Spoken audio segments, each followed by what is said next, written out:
I think the job of being a teacher is so rewarding in so many ways. The connection between you and the whole class, that's still unbeatable. When my pupils are successful, it feels incredible. I think the greatest thing for me is seeing the pupils that I teach love the subject as much as I do. I don't think there's any other job where you get the same satisfaction. That's why I chose to teach. You could get £26,000 tax-free to train. Search Apply to Teach. Selected subjects only, subject to eligibility. Gamertag Radio is on play.in. You can now watch Gamertag Radio live on Twitch. Get all the latest news and coverage related to the gaming industry. Join hosts Danny Pena, Paris Lilly, and Peter Toledo. Don't miss the crew record the podcast live Sundays, 9:30 a.m. Eastern Standard Time or Wednesdays, 9:30 p.m. Eastern Standard Time. Get involved with the conversation, send us questions, and be part of the show. Gamertag Radio. Follow us, twitch.tv/Gamertag Radio. Ladies and gentlemen. Ladies and gentlemen. Podcasting since 2005. You're listening to Gamertag Radio. With your host, podcaster Hall of Famer Danny Pena, the always opinionated Paris Lilly, and from outside of the norm, Peter Toledo. This is Gamertag Radio. Here we go. All right, welcome to Gamertag Radio, episode 688. This is your host, Danny, and joining me this week, we have Paris in the house. Paris. Hey, what's going on? I finished Voltron Season 3. Hey, it was only 7 episodes, but the good news is Season 4 starts in October, and I was reading today, Netflix gave them a 78-episode arc. So we got a lot of Voltron coming. Ooh. And Season 3 is freaking dope. Yeah. It's dope. I never thought I would love the freaking line Voltron, but I don't know spoilers. Trust me, where they're going with the story, dude, if you're a fan of the old series or you're jumping in now, there's so many nods to the old series. It's fantastic, man. Fantastic. I'm so amped. I can't wait. My daughter's a huge fan, and I'm actually on hiatus. I can't watch it until she gets back from camp. So yeah, and everybody, that's Pete. Hey, what's up? Pete's in the house too. Hey, what's up, Pete? What's going on, man? Doing all right. Which one is your favorite so far out of the ones that you've seen? Like episodes or characters? Episodes or season, whatever. Episodes. I just want the first 3 because they reinvigorated and they brought the whole thing of Voltron out of the 80s and into today's into today's generation, and it bridges the gap because it gave me and my wife the same excitement that it gave my daughter when she first saw it, and she loves the show, right? Mm-hmm. So seeing that same excitement from a pair of 43-year-olds coming out of a 13, 14-year-old, for a cartoon, dude, it recaptures the magic that we had as children, and being able to see that in our kids today, it's fantastic. Love it. Definitely, man. Yeah, and the first episode is long. It's like an hour long, the first episode. It's like an hour, hour and a half or something like that. Yeah, perfect. Fantastic. Perfect for like an introduction. So it's great. So yeah, make sure to tune in and watch Voltron on Netflix, man. Really dope, man. All right, head over to gamertagradio.com or play.it/gamertag. Listen to our past episodes, and if you can, share it with your friends. Let people know about GTR. And you can find us on Spotify, iTunes, Stitcher, TuneIn Radio, and other podcast directories. Send us your feedback or questions. Give us a call at 786-273-7GTR. Email us at fanmail@gamertagradio.com or leave a message on speakpipe.com/gamertagradio. Or if you want, you can also watch us live on Twitch every Sunday morning, 9:30 a.m. Eastern Standard Time, or Wednesday nights, 9:30 p.m. Eastern Standard Time. Just go to twitch.tv/gamertagradio. First topic is about Michael Pachter. Shout out to Mr. Pachter. We haven't seen him since E3. But he says that likely there will be a PlayStation 5 backwards compatible with a PlayStation 4 Pro, and it will possibly launch 2019. You guys, thoughts? I don't think 2019. I still stick with 2020. But I get what he's saying. I agree with what he's saying. I just think he's off by a year because I feel like the PlayStation 4 has so much momentum right now why rush to get to the next console generation? Milk this thing out as long as you can. You have to think a game like The Last of Us 2 probably isn't coming out until 2020. What a better way to have that as a launch title? You have a Naughty Dog title at launch, PlayStation 5, Last of Us 2. That, to me, that seems like the logical thing for them to do. He says also they're going to bring out a 4K compatible device when the 4K TV market reaches 50% in the US and 35% in the rest of the world. I think now 4K TVs are a lot cheaper. Like, look, I just bought one a couple weeks ago, and it was only $8.99. You know, at first it was a lot. It was very, very expensive, but I mean, it's gonna get cheaper and cheaper now, man. You know, so like, I remember back in the days when the HD TVs came out, it was really expensive, and that's when the time where I think Xbox were the first ones to have their consoles as a HD video game console and stuff. So yeah, I think through time it's gonna get cheaper, man. Really, really cheap. So I mean, I think it's a good time to come out. I just think the same thing that Perry said is with all these with the next versions of games coming out, I think it's still a little too early for a game or for Sony to release a PlayStation 5 mid generation like what, you know, Microsoft did with Xbox One X. I think Microsoft needed to do it, whereas Sony doesn't need a requirement to come out with a new generation of hardware. Yes, they can say that they want to get into the full 4K market, but I don't think they need to. There's no need for them to come out and just, okay, here's new equipment. Now we've got to recode new games to be able to be able to support the new hardware. There's no need to. I mean, I don't think Sony wants to sit back on its laurels and just accept what it's doing today.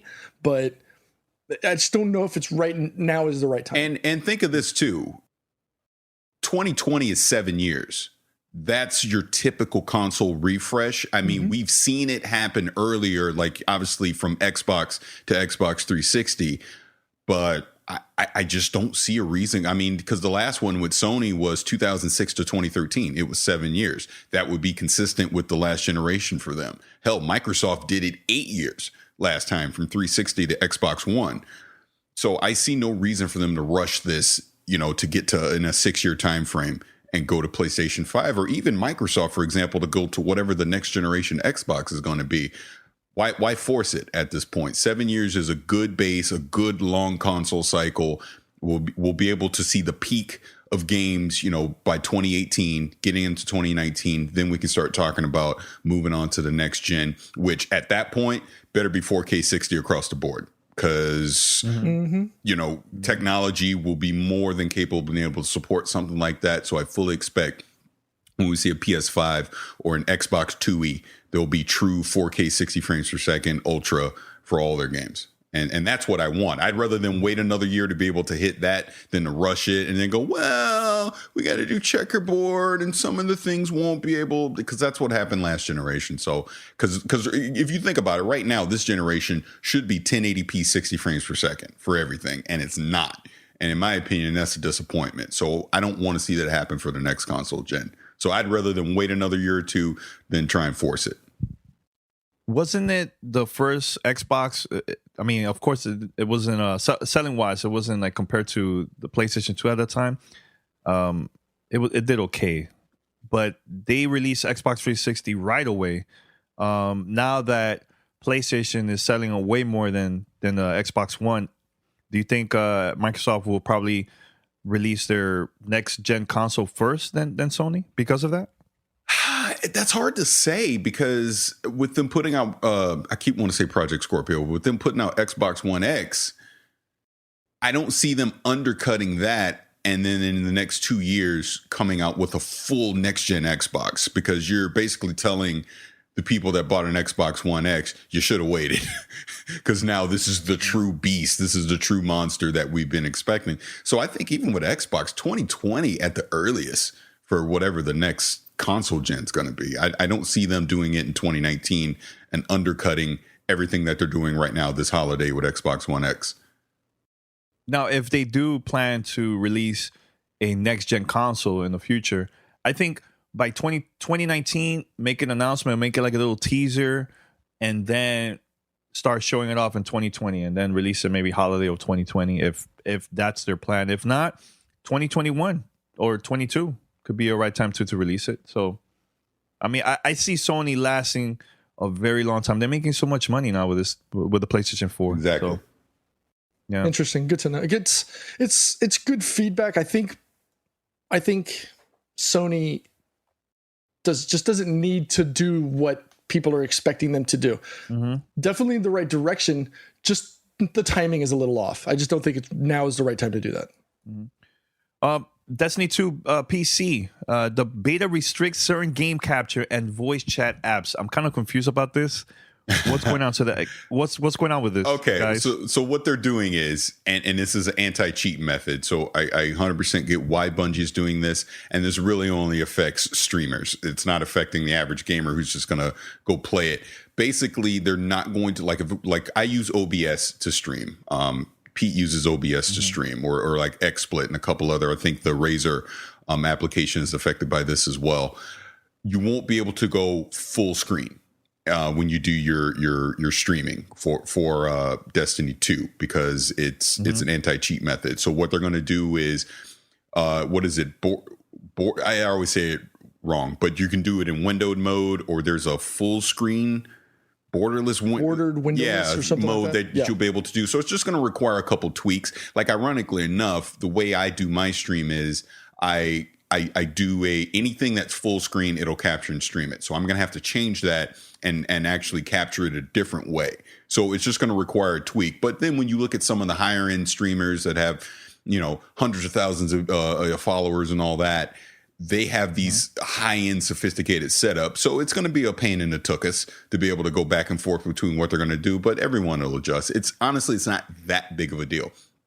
And I know Discord, as an example, is affected by this on the audio side. So we got time with the beta. We're going to be able to figure it out, how we're going to stream it, things like that. So it's just going to require some tweaks on our end. But in the grand scheme of things, I'd rather, as a security guy, my philosophy and everything is lock everything down first and then build it back up. That's why Nightbot in our Twitch stream is so merciless, right? Because I lock everything down, and then as I'm getting feedback from people, I've been loosening the belt a little bit and allowing more and more access to it. So I'd rather Bungie take this approach, lock it down hard first, and then they can tweak it along the way. Because look at the Division as an example on PC. That thing was hacked to shreds that first 6 months. And then they had to go back and do a bunch of patches and fix things. So I'd rather Bungie do this and be a little hard. And honestly, it's affecting a small percentage of people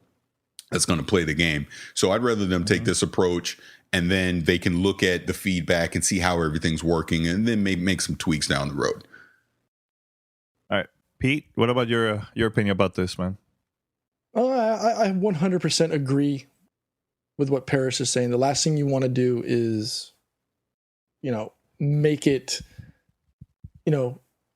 something incompatible, right? And I think this is the right way for them to do it, especially this is the first year of them going PC. You want to make sure that you capture the audience, but you want to make sure that what comes out from a result doesn't come out poorly, with a bad appearance. They want to make sure that streams come out looking good, because essentially they're representation of your product.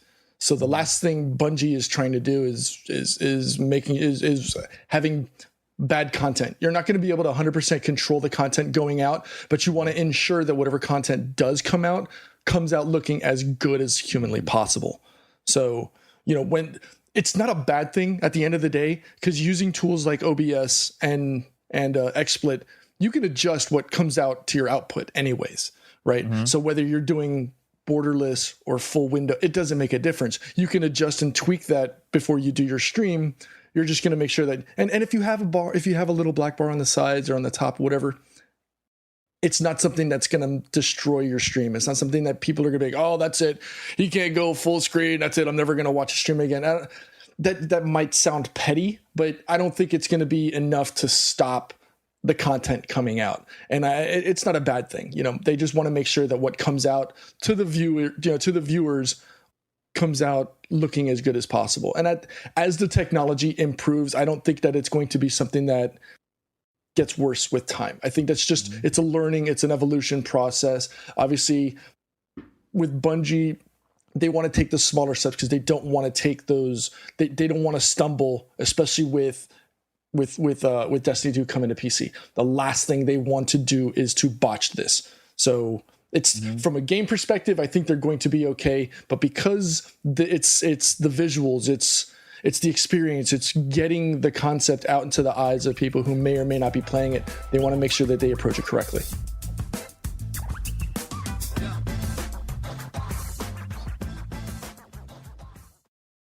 Welcome to Play It, a new podcast network featuring radio and TV personalities talking business, sports, tech, entertainment, and more. Play it at play.it.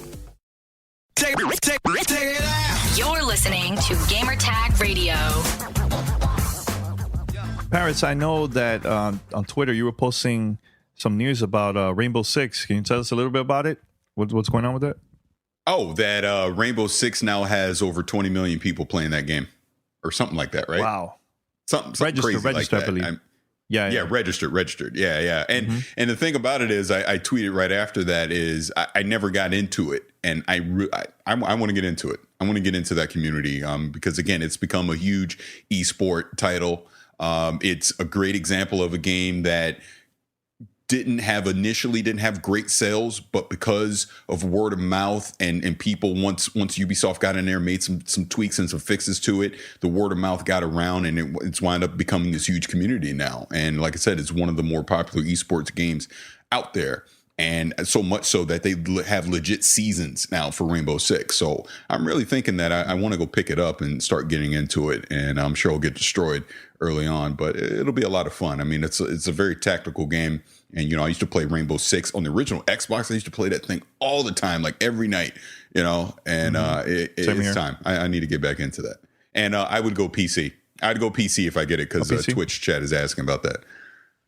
All right. And it says here that more than 2.3 million players are signing in every day. Every day. That's insane, man. Insane. Yeah. Pete, you're a huge fan of Rainbow Six, right? Pete, you there? I guess Pete doesn't care what we have to say. All right. No, sorry. I was doing something in the background. I didn't want the sound to come back through. Yeah.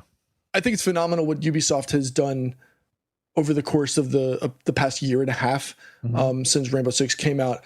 They had success early on, but similar to most other titles, sometimes that attraction, that hype starts to taper down. Whereas Rainbow Six, Ubisoft Montreal has just gone, like they went ham essentially on supporting the community, getting them involved into esports, getting them, getting viewers watching the championships.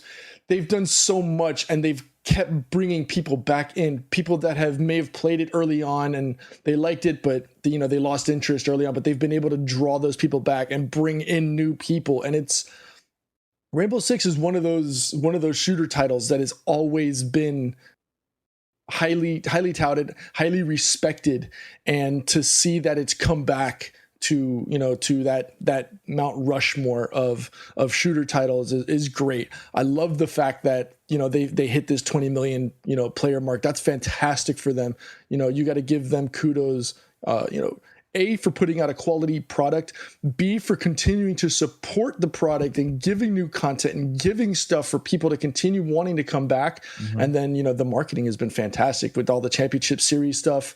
It's great. I love that the shooter genre is starting to see that resurgence. I don't know if it really has needed it. It's not like it's waxed or waned or whatever, but I love that the shooter and the whole shooter genre has just seen this super resurgence of people wanting to see it. Between them and the CS:GOs, PUBG's got like 500 and something thousand people. They're the first title to finally, I think it's like the top 3 title being played on Steam. It's the number 1 title being played. That's not a Steam or Valve created game like CS:GO. But yeah, man, kudos again to Rainbow Six and the guys and girls, at Ubisoft Montreal, because they've just done bang out job. Yeah. Compare remember when this game came out, there wasn't a lot of content, but now, dude, if you're a new Rainbow Six player, you buy the game, you're gonna see a lot of stuff in there, man. So I think it's worth it, and it's cheap too to buy the game now. It's a lot. Yeah, I'm definitely gonna do that, man. Probably gonna check it out too, man. So hopefully we could do some like a game night with our community, man. That would be awesome, man. You know, Oh yeah. All right. So another thing too, Pete, Call of Duty, man. There's a special edition coming out. I believe was EB Games in Australia. They posted a tweet about it, man. Let me see if I can see it here. Have you seen it? Oh no, yeah, I've seen it. It's called the Valor Collection. Mm-hmm. It looks like it's going to be, according to the Australian site. So depending on the money market, dollars may vary. Release date obviously November 3rd, along with the title. It looks like there's going to be a small desk-sized, bust. The game, the map, and it looks like this is what was leaked a couple of months ago with the metal tin and things like that. Is it for me? I don't know. I think early price right now is $230 AU. I don't know if that's something for me. What's included is obviously the game. You're going to have that metal case. The metal case is what we had talked about, and what had been leaked a couple of months ago. You have DLC for the Divisions, not to be confused with The Division, obviously different developers and stuff. There's going to be an exclusive statue, which looks like a bronze piece of, a bronze statue that sits on your desk with 5 or 6 of the characters in various positions. There's going to be an in-game or a complete set of in-game division patches for infantry, airborne, mountain, armored, and expeditionary. You get a collectible Nazi Zombies Bloodraven sword pin and a 24x36 Nazi Zombies poster as well. Looks dope, man. I'm definitely gotta check it out. It looks dope. I got enough stuff back here. I don't know if I can afford. I don't know if I've got enough desk wall or table space to keep putting toys out. Yeah, Paris, do you see yourself getting this or not really? I mean, we talked positive about the game, though. No. Yeah. I mean, I don't know. Maybe. Is that a fair answer? Can I say that? That's a fair answer. Yeah. That's a fair answer. Yeah. All right. Yeah. Cool. All right. What about you, Danny? I don't know. I'll probably get the game, but that's it. Not. I have too much crap, man. Yeah, because I know you're a big fan of the zombie mode. Because I know you've been playing it on the Cafe con Danny show and stuff like that, random streams and stuff like that. But I'm honestly, I'm very excited about that. I definitely want to try it out, the zombie mode. But for sure. But to get the whole like statue and everything, nah, man, I have too much stuff. And I guess that's what I'm saying. I'm really not a collector guy anymore. I'm like, just give me the basic game. That's all I need. I don't need nothing else. So that's why I lean towards no. I say 75% no. All right, here's my question to you guys. What was your first edition, like a special collector edition you ever purchased from a video game when it came out, day one?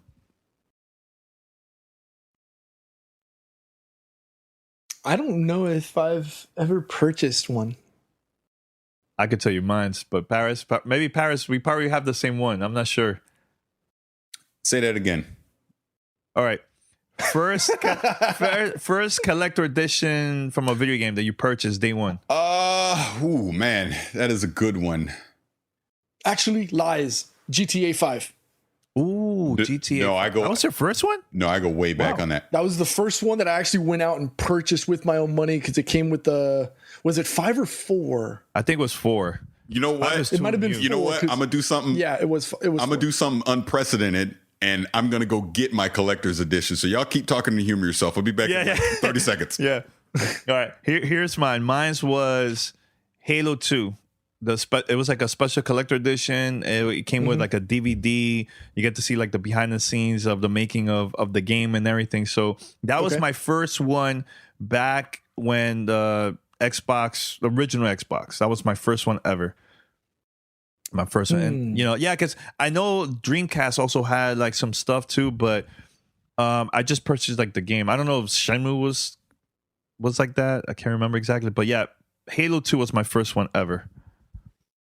That was my first one. But now I'm thinking Grand Theft Auto, GTA. Which one was that? Like what? Yeah, I'm looking at it now. It was the Grand Theft Auto 4 Special Edition. Wow. It's funny. I think look at Paris. Paris. Actually, This is what Halo Master Chief. For those that are listening. Yep. It's the Halo 3 Collector's Edition. It's the cat hat, the helmet. And yes. I'm looking at the number. I have number 278557, and it's probably dusty and everything because it sits out in the garage now. But yeah, this was my collector's edition. Never again. Never again. Never again. Now, why never again? Why never again? Because I feel like what I just said. 10 years have passed, right? And it sits out in the garage collecting dust. Why do I have it? I'm not a collector like that. I don't need it. Yeah. That's funny. So the one that I got is the Grand Theft Auto 4 Collector's Edition. It came with a metal lockbox. Mm-hmm. It came with a dope Rockstar duffel bag, stickers, the book, the artwork, and on top of the game and stuff like that. It's funny. I actually have the helmet, but I didn't. That same Master Chief helmet that Paris has. I didn't get it through that. I just collected it after the fact. I actually had a friend hand it over to me because she was like, I don't want it anymore if you guys want it. And I actually ended up giving that to my son, and my son has it still to this day. He actually took it to college, and it sits on his desk in his dorm room. Yeah. All right, so here's the next topic, and this is a pretty good one, man. I smiled when I read this, man. I was really happy about this. The WNBA is coming to NBA Live 18. I think that's awesome. And I read the tweets from people that are like, well, 2K should have done this a long time ago, but do they really need it? I'm like, but still, I think that's cool that NBA Live is doing that because now it's like, now I see the difference between the 2K and NBA Live. There's like, it's going to stand out more, in my opinion. The only thing I need to know, like, how is like gameplay wise, how to control the players and everything, is it good compared to NBA 2K and everything? But I think this is a good first step, man. Adding WNBA into the game, I think it's really, really cool, man. Really positive. 100%. Yeah. My only concern is, let's say they put someone like Tina Charles, who was like the MVP for this past year. You have players like Maya Moore, Brittany Griner, Diana Taurasi, things like that. Are their numbers going to be consummate to their male counterparts, right? So let's say you get like a Brittany Griner out there, or actually, let's go with a guard perspective. Let's say you have a Diana Taurasi out there who's rated, let's say 95 or 90 on the scale, and you have her play someone like Steph Curry, who's rated like a 95, 98 or something like that. Are their ratings going to be equal to each other? You know what I mean? Or hopefully they do. That's just my only concern when you mix and match something like this. So hopefully they do it right, and they don't slight the WNBA player, people like that, players in that respect. But I think it's a fantastic opportunity for EA to draw in a different crowd from the sports arena, because typically and I'm pretty sure it's not meant as a sexist or misogynistic concept, but when you think of sports in video games, you commonly think of the NFLs, the footballs, the basketballs, all male dominated sports. So when you bring in, when EA having the vision of bringing in the WNBA, hopefully that draws in more women into the video game scene. I mean, hopefully this gets to the point where now hopefully this introduces the game to more of the female population and brings maybe having them coming on over and playing in these tournaments, playing in or participating in these events, similar to what we saw at E3 when we went to the EA Live party, and they were playing. That had all those, all the streamers and stuff like that. Dougie from Good Game Bro, things like that. Those were all males. I would have loved to have seen a more of the female contingent coming out there. I just don't know. Are there streamers that are doing that? Hopefully this brings out more and starts to augment that space. Or YouTubers, Soupy. Or YouTubers. Doesn't have to be only streamers. But yeah, I agree. Streamers. Totally agree. I just said streamers. Content creators. Yeah. Paris, your opinion about all this, man?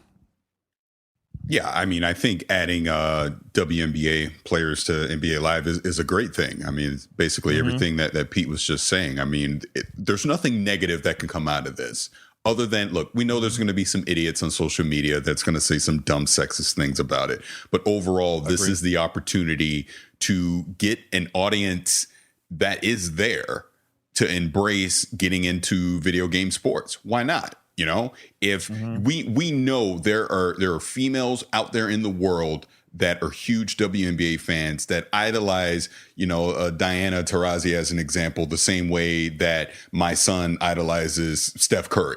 You know what I mean? So to get her to embrace, all right, now I can play with my favorite character. I can play with my favorite WNBA team. That's just a win. And it's going to force 2K to do it. I'll bet you cash money that NBA 2K19 will have WNBA players in it. Why not?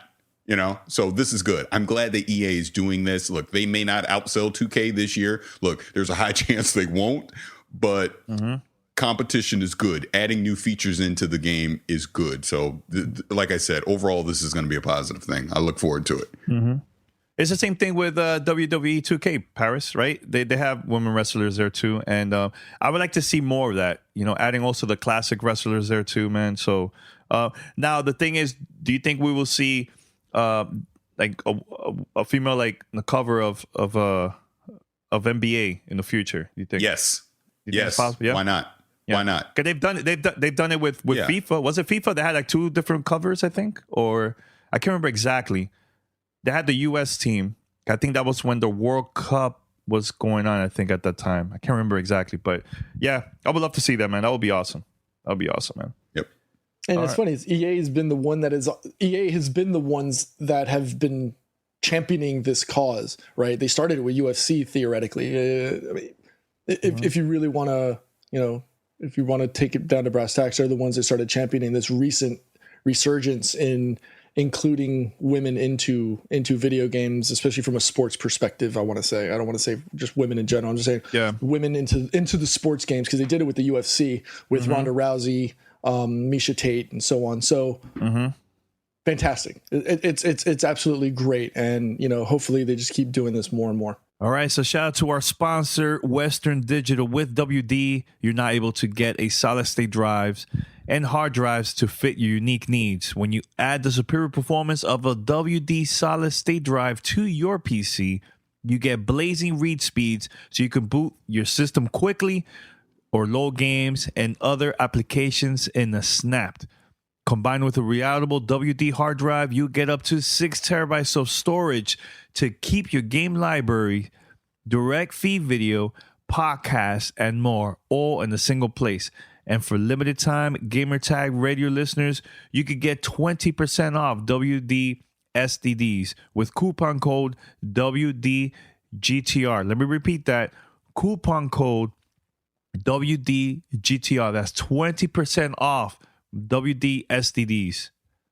Find out more at WD.com/GTR.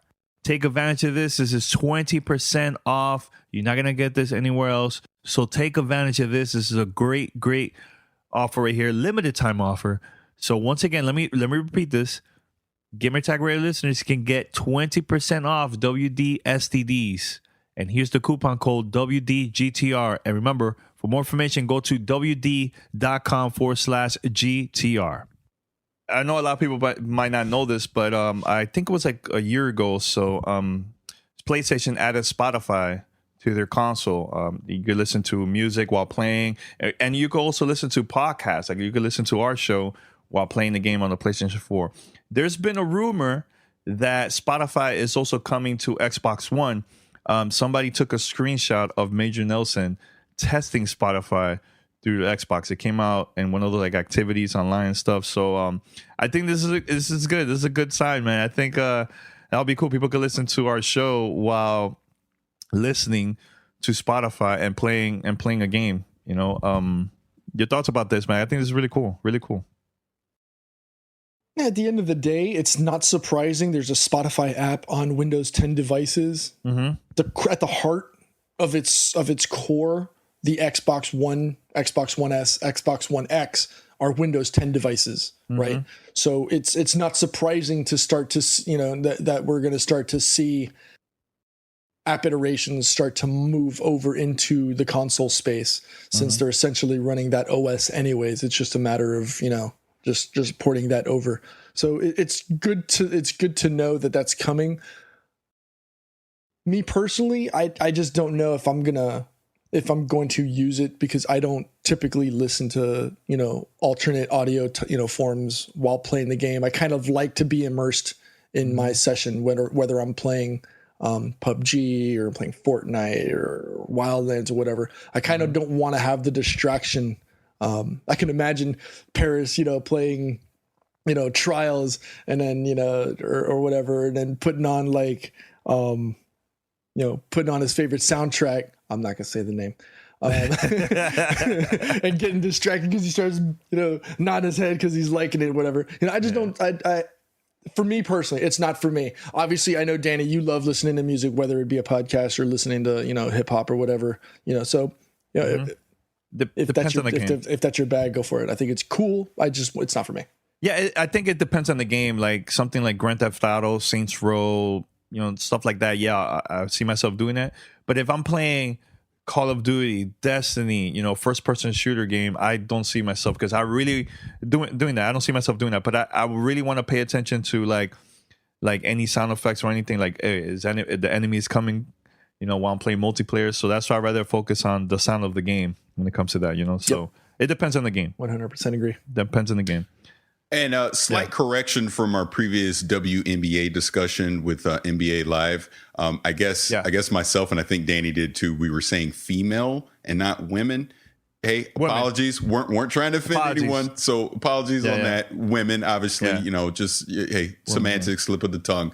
No offense meant in that, because again, I think it would be a very positive thing, just overall to have women in NBA Live and not just men. So, okay, let's continue. Yeah, definitely.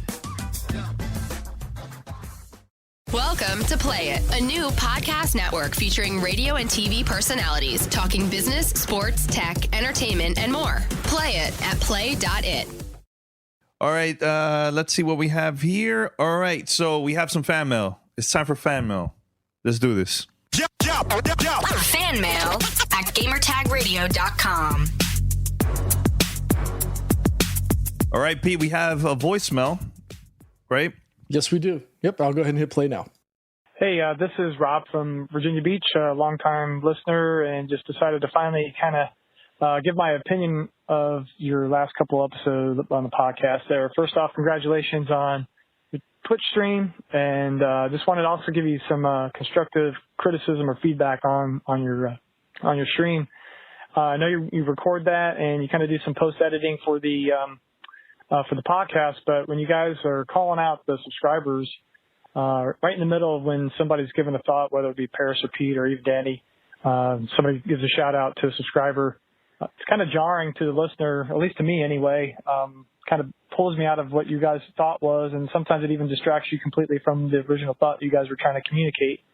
I mean, I've watched a lot of Twitch streams and understand that's part of the hype, letting people giving props to the subscribers and followers and stuff. So I don't know. I've also listened to some other podcasts that were recordings or archives of the streams, and maybe you revisit that at the end of your podcast and you cut that out of, or at the end of your stream and you just cut that out, or you recognize those folks on your after show or whatever. Overall, you guys are the best as far as I'm concerned, is having best production on a podcast. Audio quality is great. I do appreciate your opinions and your feedback that you guys give, and the criticism you guys give each other. All right, thanks, man. Appreciate the call in and the voicemail. Mm-hmm. Obviously, doesn't matter that we've been doing this for 12 years. We always want the criticism from the listener, because obviously you're our target demographic. It doesn't matter whether you're on our stream or whether you're in the audio space. Mm-hmm. We appreciate that and we love that. That being said, yes, we always have room to grow, and thanks for the feedback. We'll absolutely take that into consideration, and I'll let the guys talk and how they feel about it. It's like I totally agree what you were saying. I think it was because we got excited about the whole streaming stuff, and it's like our first time and everything. So yeah, and I agree. We can't forget about our podcast listeners. And I mean, we've been saying that from the get, but at the moment when we're like live streaming, we're not even thinking about that. We're just having fun, interacting with people online, and everything, what in the chat. So yeah, I totally agree. So far this episode we've been doing a pretty good job with that, just focusing on just the content that is perfect for the stream and also for the podcast listeners, So totally agree. I mean, I know the voicemail was long. I believe it was like 3 minutes or so. He also gave us other feedback and stuff, which we could talk about in a few minutes. But Paris, what are your thoughts about this voicemail, man? No, yeah. That was great, honest feedback. And I really appreciate that. And it's funny because I think, subconsciously, I kind of thought we were catering a little too much to our live audience as well. So I kind of felt like we need, because I've always, if you listen, I'm like, make sure that, we focus on the podcast. I would make little comments while we were recording because, I kind of thought we were doing the same. Because like you said, I think we got to this is new. This is all new to us. We don't know what the hell we're doing. So we got a little excited about it. And we would see a subscription. Oh, you're dancing and doing all this stuff. But yeah, we can't do that. And, and my good friend Mark over at Guardian Radio, he had the perfect tweet about this earlier in the week where he was saying podcast comes first, Twitch comes second. And that's true because the majority of our audience is the podcast. We wouldn't be here on Twitch if it wasn't for the podcast. So that's who we cater to. So we have to be very conscious that there are people that are listening to this and not watching it live. And I appreciate him sending in that voicemail, and I thank him for that because, constructive criticism makes you better. And that's the one thing that I've learned throughout life is you got to have a thick skin and you need to listen to people when they're telling you, I'd rather hear what I'm doing wrong than what I'm doing right. I say that all the time because if you tell me what I'm doing wrong, I can correct it and I can get better. But if you're just going to pat me on the back all the time and say, you guys are great, then you're going to get comfortable with what you're doing and you're just going to continue to do the same thing over and over. Just like we had in the chat, to acknowledge the chat for just a second, where slip of the tongue said female instead of woman. That's good feedback because I didn't mean anything by it. It was just simply running at the mouth like I usually do. And it's like, oh, you pointed out something that we said and we corrected it. So moving forward, we won't make that mistake again. Same goes with anything else that we do in the podcast. That's why I say anyone that tweets at us, sends us voicemail, email, etc. If you come at us the right way, whereas you're just giving honest feedback, we're always going to respond to that in a positive way. But if you come at us cursing and calling us names and saying all this crazy stuff, we're not going to respond to that because that's ridiculous. We're all adults here. Let's treat each other like adults. Let's not feed into the negativity that is the internet where we always that brings out the worst in people is what I'm trying to say. So again, I know I talk a lot, sorry, but I appreciate the it's fine. Appreciate that voice. It's fine. 100%. There's like you said, there's no opportunity for growth if all we're getting are accolades and pats on the back. Right. So at the end of the day, yes, Twitch is cool. This is a brand new space for us. We're all excited about it, but we can't forget where we came from, which is the podcast. So, obviously we'll take that into consideration. We'll learn, we'll grow. And as long as we're learning from our experiences, we're growing and we're not going to go fall back into dancing and hooting and hollering every time there's a subscription. Let's don't forget where we came from. We're still going to be appreciative. We'll still say thank you and et cetera. We'll just move that to the end of the show so it doesn't interrupt the flow of what we're talking about or the discussion that we got. Can I, Pete? Oh, go for it. No, I'm sorry because I actually want to acknowledge something that's in the chat really quick. And this is directed at Pete. So Elite Mad Skills is saying he has a question. I'm in the market for a great headset. I know on the podcast you guys have recommended SteelSeries and Logitech. I have an Xbox One. I'm looking at Pete and I see the headset that he's wearing right now, and it's from Lucid Sounds, and I believe it's the LS40. If I'm not correct on that, I'm not asking you to give a review on it right now, but that may be something to consider, and I'm sure all three of us will have thoughts on said headset here in the very near future. So yeah, that's correct. The good folks over at Lucid Sound set us up a monster care package of their entire LS series. So they sent us LS20s, which are the wired headsets that are compatible with consoles, the LS30s, which are compatible with consoles and PC. They're also wireless. And these that I'm wearing right now, these are their flagship LS40 wireless headsets that they're Dolby Digital 7.1 full wireless.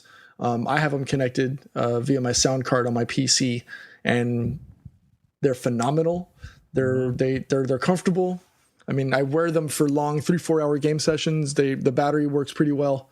I haven't had any issues with the battery dying. And I'm not going to give the full review right now, because I think we're going to do that later once we've all had an opportunity to really put all of them through its paces. We'll probably have a longer form discussion on all of them.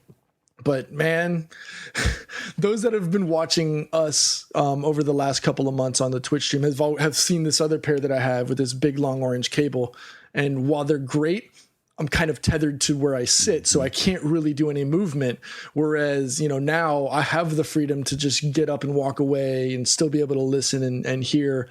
But hey, I can't complain, man. I'm really digging them right now, so I can't wait to hear what the rest of the guys have to say with regards to the 30s and 20s. Yeah, I'll just say real quick, because I'll be getting, because I guess Danny looks like you already got yours, but I'll be getting the LS30 and the LS20 next week. I'm out on vacation, but when I come back, my big test is going to be with the LS30s because they're wireless. I want to use them on the PS4, and I want to be able to stream with them. And I want to be able to include my party chat audio. And just some of the videos I've watched, I'm not 100% sure I can do that yet. So that'll be the test for me. If I'll be able to do that, those will be my daily driver for when I'm streaming. Because like you said, Pete, I want to go to a wireless solution. Like the headsets I got on right now are my Logitech 533s that I use on the PC, which is fine. But if I'm console gaming, I want a wireless solution for that as well, and to be able to stream and have all my audio go into the stream as well. So that's what I'm really looking forward to. But everything that I've read and I've seen about these headsets say they're phenomenal. And we actually got to talk to the creators of them at E3, which was great as well. So yeah, I'm looking forward to next week. Yeah, and what I'm planning to do too, because this month I'm going to be traveling a lot, so I'm going to be using these headsets as like for me listen to music and listen to podcasts. So I'm going to be doing that too, man. So this whole month, actually, every week I'm traveling, and I'm having only like 1 week off, the first week of September, and then I'm back at it traveling again. So I'm definitely going to be using this for sure. Speaking of traveling, real quick, because I'm about to be traveling, I'm going to have my first on the airplane Nintendo Switch experience. I'm actually looking forward to that. Ooh, how many hours? How many? Oh, my kids ain't going. The kids stay. This is an adult trip. Flight. What is it? 2.5 hours, something like that. That's good. Yeah, that's good. Which game are you planning to play? Zelda. Awesome. I've barely played it because I never have the damn thing. So this would be my first opportunity to get some like a good uninterrupted, hour and a half, 2 hours of gameplay just to get me started and into it. And hopefully that'll push momentum. I'll keep playing, which by the way, once I do get fully integrated and start playing, I'll be streaming it on Twitch. Ooh, that's going to be fun. That's going to be fun. And you should definitely try out Mario Kart 2, Paris, during the flight. It's a lot of fun. That's what I did. Don't tell me what to do. It's a lot. Wow. Let me live. Let me live. Let you live. Let me live. Reclaim your time. Yeah. So do we have other questions? I know Absolutely. Yeah. Okay, actually, here's one from One Subset. Mm-hmm. What's up, Gamertag crew? I really enjoyed the last podcast live stream. Last podcast.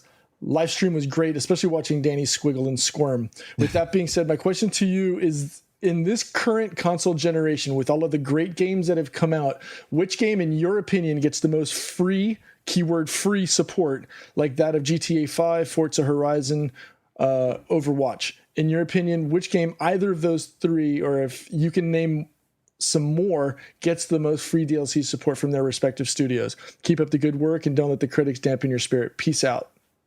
Well, in my opinion, Overwatch. Yeah, I think that's the GOAT right now for free stuff. Free stuff, yeah. Because GTA, I can't go wrong. Although,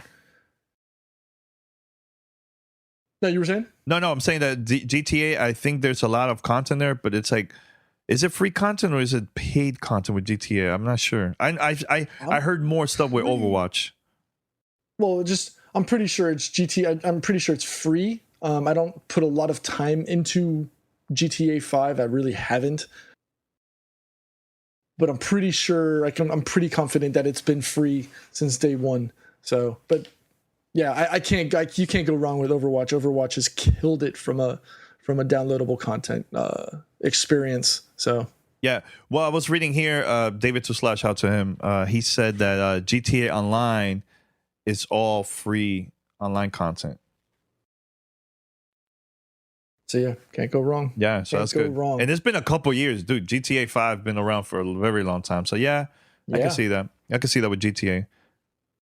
So definitely, he's right. We actually have one on screen. We actually have one from Jalen Brown here in the Twitch chat. What are your thoughts on free-to-play games? All right, give you a perfect example, Pete. Fortnite. I'm loving the game. Right? You could buy this for I think $30 or something like that, or $39.99, something like that. So it's going to be free online next year, which I don't have an issue with it. But there's people that might be worried about that. I don't see any issue with that at all. Are you worried about that though, Pete? No, but I think his question I don't know if that's a downloadable, if that's regarding free to play, like initial entry games that are free to play, like Warframe, things like that. Warframe is not that bad either. You tried it? Cool. No, I love it. I remember playing Warframe since the early days. It's evolved so well, and it's one of those few titles that have actually been able to modify its portfolio of offerings. Granted, yes, just because it's free to play doesn't mean it's completely free. Obviously there's opportunities for them. You can buy yourself, new frames, etc. It's fun. My only concern is people getting in after the fact.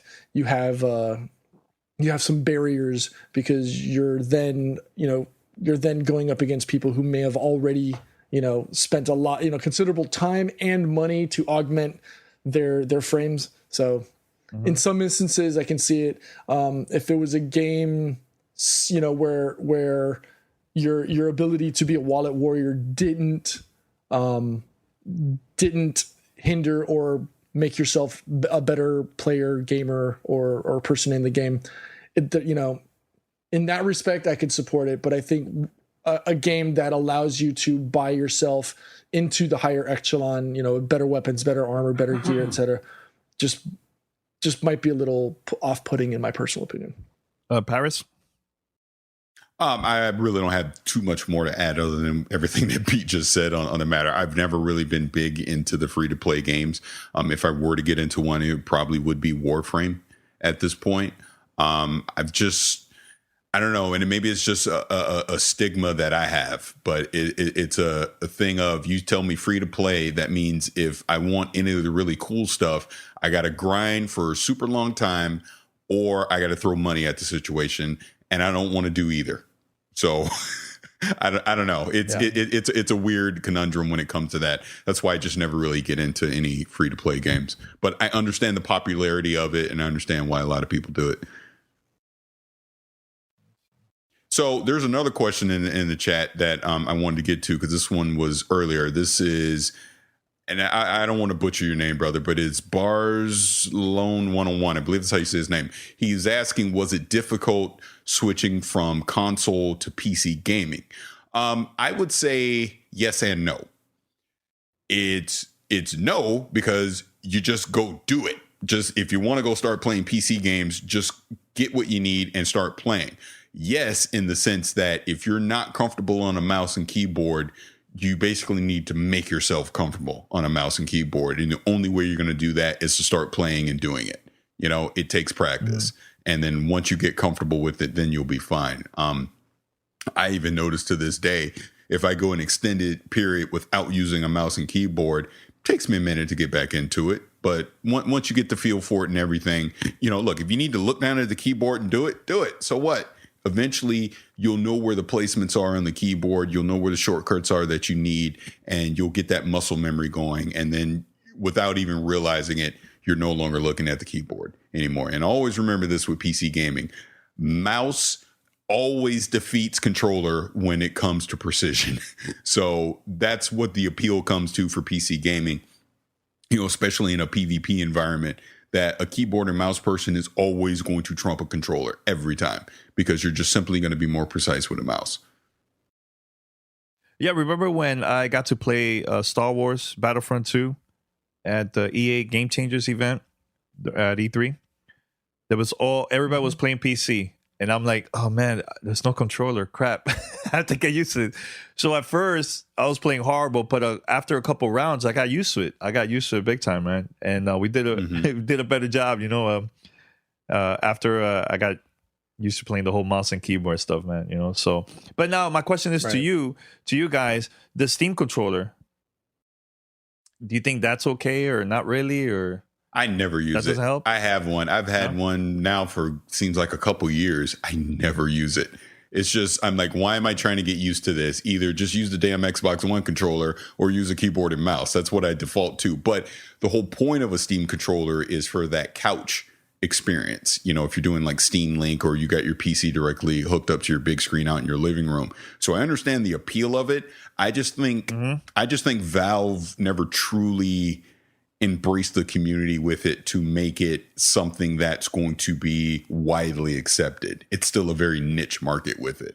As an experiment, I probably should pick it back up, because I've seen some videos where people are playing PUBG with a Steam controller. So maybe I should try that and see how that works out. Which, on a side note, I've been playing PUBG with my Xbox One controller and with my keyboard and mouse. And the funny thing is, I've actually had more success on my controller than I have with a keyboard, because the couple times I've gone in with a keyboard and mouse, I get freaking murked like 20 seconds after we land. But with a controller, I've lasted longer. So that's just funny. But I know that a keyboard and mouse on PUBG is the preferred way to play it on the PC. But I'm trying to get used to doing with the controller as well, because when that inevitable it comes out on Xbox and PlayStation, I want to be able to jump in on that as well.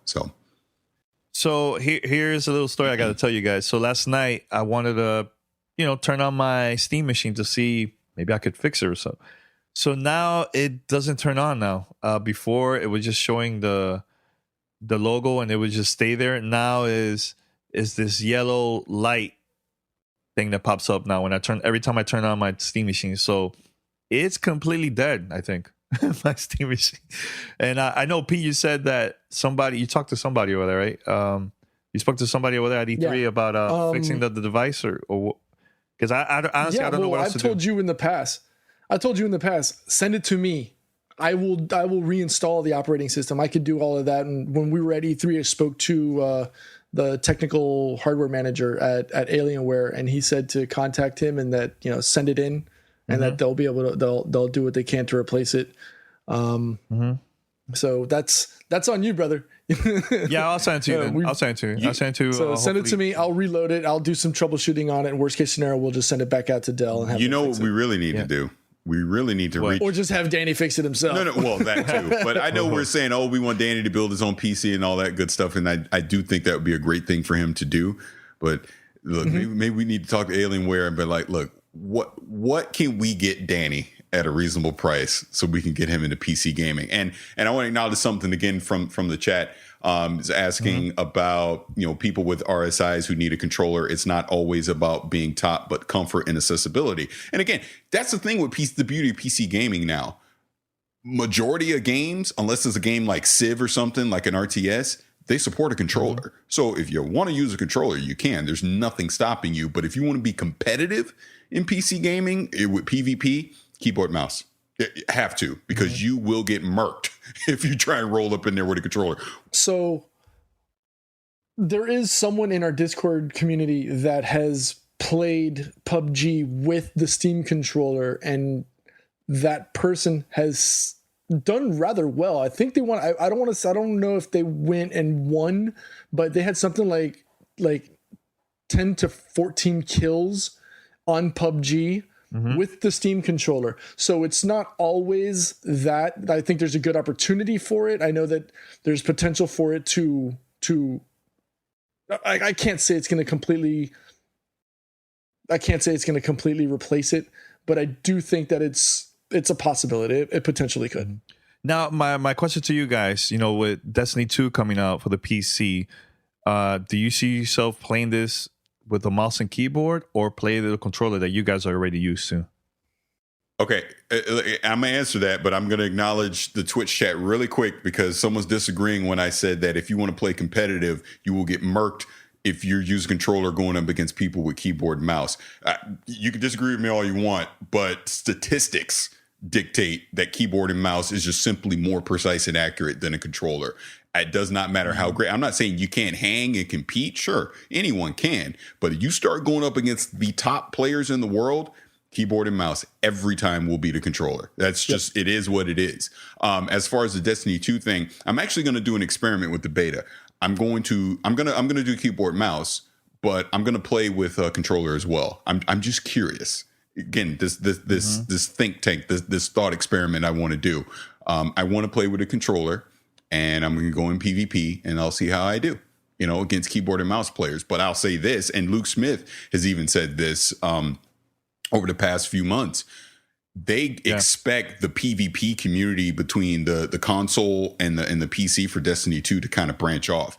Basically, if you want to be competitive, you're going to play on the PC because it's going to be keyboard and mouse, whereas the console is going to be considered the more casual experience. So when Destiny 2 does become an esport, because it will, because if you look at it playing the beta, that's what they're building it to be.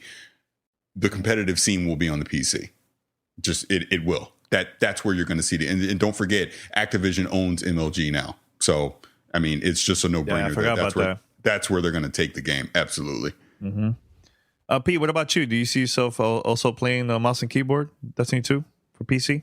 On PC, yes. I think it's gotten to the point recently where I'm more comfortable. It's not something that comes overnight. Obviously, it's something that's going to take a while. Me personally, over the past, say, 6 to 8 months, where I've actually heavily invested in PC playing game time, I've noticed that my game style and my ability to play has improved. I think on PC, I'll play on PC. If I'm going to play on console, I'll play with the controller. I don't want to mix and match. Obviously, there's some game types or some games that just feel awkward when playing. And that might just be a matter of just changing key bindings on PC. I know, for example, on Gears of War, it's a lot easier to play on it's a lot easier to play on controller because that's how it was designed. Like, for example, when we were doing Horde mode, I think it was last week, typically on the controller, you would just press Y to do the reach over on the wall to pull your opponent over, and then you could just press another button, and then you would do the fatality. Whereas on keyboard, it's like an awkward keyboard shift to move over to hit something, and then just to pull that person over. It's just way too many different awkward movements on the keyboard. Again, it just might be a matter of just adjusting my key bindings on the keyboard. But as far as playing on PC, I think, or Destiny 2, I think I'm going to play that. If it's on PC, I'm going to play it on PC. How will I do on PvP?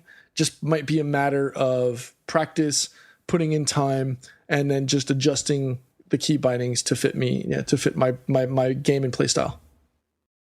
All right, so we're going to wrap it up here, guys. If you're watching this on Twitch, we're going to do a little after show right now, so make sure to tune in. Quick announcement here. August 23rd, that's in a couple of weeks, in Anaheim, California, we're going to the Academy of Podcasters Awards. We're going over there. Paris is going to be joining me. So if there's anybody that's listening or watching that lives around around that area, let us know. We'll get you in. You could attend the awards with us. We walk through the red carpet, take pictures, all that stuff, and just get to hang out. That's August 23rd, I believe 6 p.m. Pacific time. So yeah, hit us up. Also, I'm going to Orlando next week, Friday. I'm going to the Call of Duty Championship tournament that's happening that weekend. I'm leaving August 11th, and I'm going to be there to Sunday, August 13th. So anybody in Orlando, hit me up. We'll hang out over there too. So any other quick announcements from you guys, or we're good? I went to the Lighthouse the other day in Destiny. Well, congrats. Tick that off. And like I said, I shied away from trials for so long, as like I'm literally kicking myself for not getting into this way sooner than I did.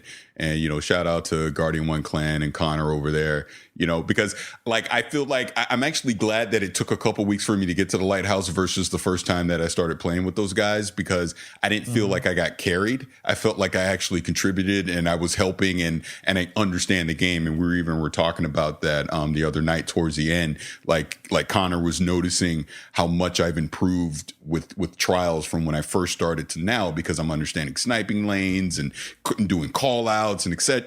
All that, doing, team kills. And, if you get one man down, the strategy of trying to hold that so they can't revive them and all that, dude, it's so much freaking fun. So much damn fun. And, I'm thankful for those guys getting me into it. And like I said, I've now officially done everything in Destiny. Everything. There's not one activity in Destiny I've not done at the high end on the end game level. So super excited about that, and bring on Destiny 2, because I will be on there for trials day one. Awesome. And I forgot to mention, the reason why we're going to the awards is because we were nominated for, I think, Best Games and Hobbies podcast. So yeah, that's why we're going to the awards. Pete, anything else from you? No, we have some surprises coming in store for the show in the coming weeks. Some group travel, some special guests coming on the show. So just stay tuned. We're obviously, we got some good stuff coming along. Yeah, I got a big surprise for everyone. I won't be on the show the next 2 weeks, so y'all can celebrate, because I won't be here. So no quote unquote Mr. Salty will be here. So it'll all be rainbows and unicorns. Xbox. Emerald everywhere, Emerald. So should we give a couple of shout outs to the subscribers, new subscribers, before we wrap it up? Absolutely. Yeah, absolutely. There's been a couple of those. There was subscribers. Shout out to Dan the Robot for his subscription. Shout out to Tyrannosaurus Rex for the Prime subscription. I Need Div Games hosted us. Who else? Oh, also we had Nez92 with another $10 donation, making my day every day. Thank you, Nez. Shout out to you over the last week. You've been dropping monster donations, and we appreciate it. Shout out to Barge Loan earlier in the week for dropping the 50. Shout out to Duffy as well for dropping the 20 spot. Again, thank you all for all of the support you guys are doing and helping us out. It still blows my mind every time that little thing pops up on the screen and says, X has subscribed. Even offline too. Oh yeah. Online, offline. Every time we see it happen, I make sure to go in and at least say it on the stream if we're not doing it verbally. Obviously it blows my mind. So again, shout out to Dan the Robot, shout out to Nez92, shout out to Tyrannosaurus Rex for the subscription, and obviously all of the followers. Thank you. It blows my mind every time we see something like that. Definitely. All right, so head over to gamertagradio.com or for play.it/gamertag. Listen to our past episodes over there. You can find us on iTunes, Spotify, Stitcher, TuneIn Radio, and other podcast directories. And you also could watch us live on Twitch. Go to twitch.tv/gamertagradio. Check out our schedule there. And join us. Be part of the show. Another thing, guys, I forgot to mention this. The Messengers, a podcast documentary, is ready there on iTunes. You could go and pre-order the movie. It's coming out August 23rd. So we need your support right now. It's only $5.99. You go you can buy it, pre-order it through your iPhone, iPad, PC, Mac, laptop, PC. It doesn't matter. Just go out over there and support us. Because right now I was checking out all the movies that's coming out the week of August 22nd. We're number 2, right next to Tom Cruise, the Mummy movie. I heard it's pretty crappy. It got bad reviews. I was very curious to watch that movie, but we're right next to that. So it's really, really cool. Great to see support from the community. So if you haven't had a chance, please pre-order the movie. And it's featured DTR, the whole GTR crew up in there, man. So, all right, until next time. If you're watching Twitch, stay tuned. We're going to have our after show. So until next time, peace. Thanks for listening to Gamertag Radio. Be sure to like us on Facebook and follow us on Twitter.